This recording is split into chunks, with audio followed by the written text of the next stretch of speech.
Just to give people a heads up, in a couple of minutes' time, I'm going to open up for questions. So give some thought to any questions that you would like.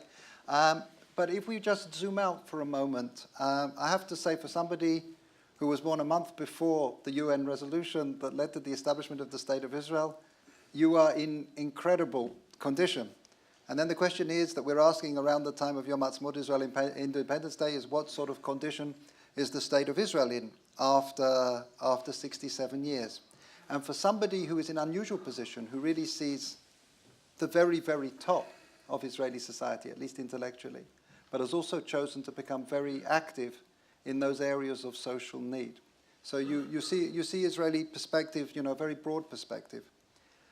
Maybe I could ask the question this way. If we were to revisit that young child who was putting plants and lizards beneath the pages of the Talmud, and we were able to show him Israel of today, can you think of one thing that might blow his mind in terms of how amazingly positive, and maybe one thing where he perhaps would have hoped that we might have achieved more or we might be better?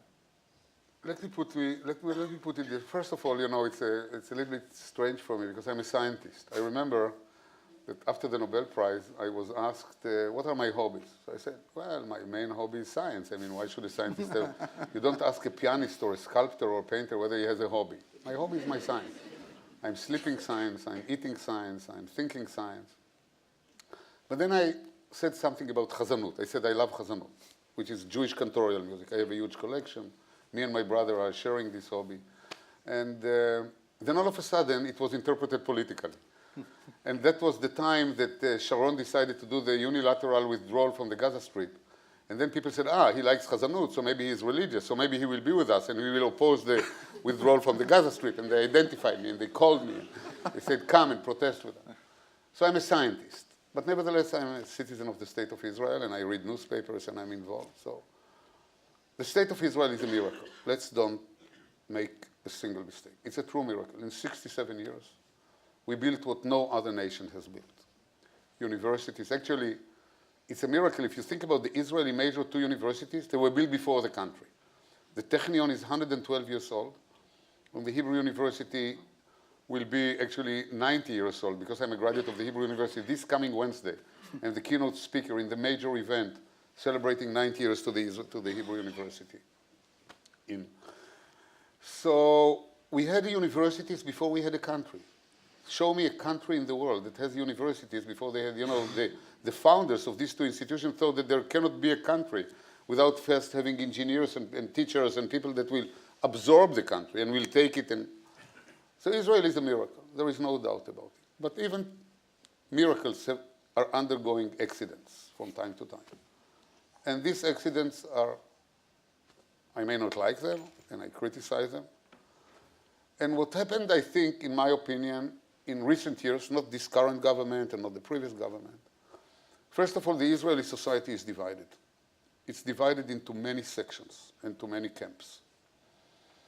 It's divided between Sephardic and Ashkenazi. It's divided between secular and religious. It's divided between Jews and Arabs.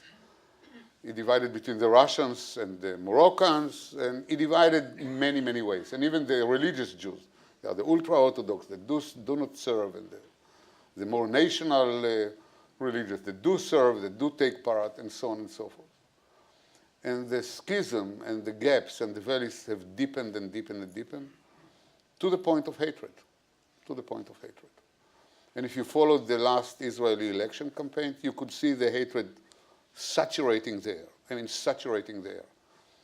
I remember very well the Shas, the ultra-Orthodox, said, Mizrahi votes for Mizrahi. I mean, somebody who came from Morocco, from North Africa, votes for somebody. It's loyalty. You should, who remembers it and who. And I can give you numerous examples. All in all, if you look at the Israeli society today, divided into two main camps. If you take these different camps and look at them from above, from 36,000 feet, you will see the liberal secular one. I'm not judgmental. I'm not saying who is better and who is not. I know to where I belong, but it's nothing to do with judgment, with judging, with being judgmental. So it's the liberal secular and the more conservative religious in big. And the schism is clear. I mean, it's there. Together with it, some winds have started to blow. And I would say to shatter the Israeli democracy. Israel is a democracy. Let's, again, don't mistake it. Let's don't make any mistake. You know, it can be criticized that maybe some sections of the populations are discriminated and so, but it's a democracy. We had elections, we had a parliament, we have a Supreme Court, we have all the tools of democracy. Think about President Obama coming to Egypt in his famous Cairo speech and you know, about the spring of the Arabs, of the Arab world. Democracy is not a grocery store. Democracy is not something that you can go to the supermarket and buy it. Democracy is something that is embedded in people. And the matter of the fact that the Egyptians didn't manage to build a democracy, and they are not a democracy still, and we are a democracy. We are the only democracy in the Middle East. But nevertheless, some wins. The democracy in Israel is still frail. And not too many people believe in it, and not too many people believe in the form that it has been shaped. So there are different opinions about what we are. And we should admit it. There are, you know, just look at, I'm just telling you what I read in the newspapers. I'm not involved in trying to make a new coalition. I'm not helping Bibi Netanyahu to build anything now. Think about one negotiation that is going now, that the coalition, the majority in the coalitions want to limit the authority of the Supreme Court. And there is another party that made a condition that if they joined Kulanu of Kahalon, said, no, I refuse to do it. I insist that the Supreme Court will keep its authority. So you see that we are still frail. The democracy is still not accepted as a deep value. We are not the British democracy. We are not the Magna Carta. We are not John the Great and 1215. We are still frail. We are building ourselves. We still have to convince people that this is the only way to live. But there are other people that think that, yes, democracy is right, but we want to reshape it. We want to limit the authority. And there are three pillars, in my opinion, of democracy that are the light of the democracy. One is the juridical system, obviously. We always turn to the Supreme Court when there is a question. The other one is the media. And the third one is the academia. And all of them have been under attack in recent years. All the three pillars have been under attack. And to tell you I'm frightened, yes, I'm frightened. To tell you that the country is changing, in my opinion, yes, it is changing. But the beauty of Israel is nevertheless that it's a democracy, and I can still speak up, and I can still show up in London and anywhere I want, and I can still write about it. Unfortunately, this issue has been also accompanied with violence. I don't have to tell you about November 1995 when the Prime Minister was murdered because he wanted to do a certain move. And I don't have to go only to the Prime Minister. I can go much further down. I can go to Emil Greenswag, that was murdered also. So I think that there are problems, but we are a democracy, and we are a miracle. And there is no country around us that is even approaching us, becoming similar to us. I mean, we are leading, there is no doubt. But it's frail, it is being shattered, and we need to keep it. We do need to keep it, and therefore I joined the International Council of the New Israel Fund, and I think that the New Israel Fund is a fund that its role is to protect democracy in many ways, by raising funds and by giving it to other NGOs and other organizations that will help us to keep what we started, you know, the dream of our founders. Now, why I am here and not there? I think because of my parents again. It's very interesting. My parents came from an oppressed culture, you know, when they were oppressed as a minority. But they were social democratic in nature. They were religious, but moderate religious. They were kind of what we had before, the Mafdal, המפלגה הדתית-לאומית, the National Religious Party, the Burg, the Moshe Chaim Shapira, for those of you who are not familiar with Israeli history. So we were a conservative home. We kept the Seder. My father went to the synagogue. So I'm not, and I myself, I told you, my biggest hobby besides science is Jewish cantorial music. I have a huge collection of records, and I'm listening to it day and night, all the time. It's behind me. So there is no contradiction between being, so I grew up in a conservative home, but a social democratic home, a free home. Do whatever is on your mind. Remember that you are in a free country.